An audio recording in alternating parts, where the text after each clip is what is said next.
ان کے رٹے رٹائے نظام کو پاکستان کے اندر تعلیم بنا کر پیش کیا جاتا ہے، جبکہ معاملہ یہاں توریت کا نہیں ہے.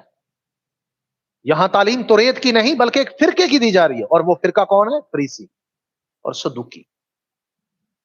کیونکہ وہ عہد جدید پر اس لیے الزام لگاتے تھے کیونکہ عہد جدید کی تعلیمات اسینی کمیونٹی سے تقریباً 90% میچ کرتی تھی، اور ان کو یہ سب سے بڑی تکلیف ہے کیونکہ اسینی کا کیلنڈر الگ تھا جس کو عہد جدید نے استعمال کیا، فریسیوں کا کیلنڈر الگ تھا.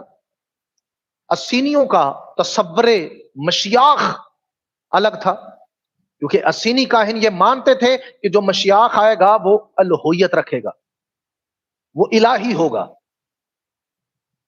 سادہ لفظوں میں وہ اپنی روح میں یہوہ ہوگا، کیونکہ اسینی کاہن یہ مانتے تھے کہ آنے والا مشیاخ جو ہوگا وہ 9ویں یوبلی کے آخر میں آئے گا، یعنی 32 عیسوی میں آئے گا. اور ان کی کیلکولیشن بھی ایکورائٹ تھی، اور مسیح تبھی آیا، تبھی اس نے خدمت شروع کی. اسینی کمیونٹی کی کیلکولیشن کے مطابق 70 ہفتے بھی مسیح کی آمد کے ساتھ پورے طور پر میچ کرتے ہیں، مسیح کی پہلی آمد کے ساتھ. جب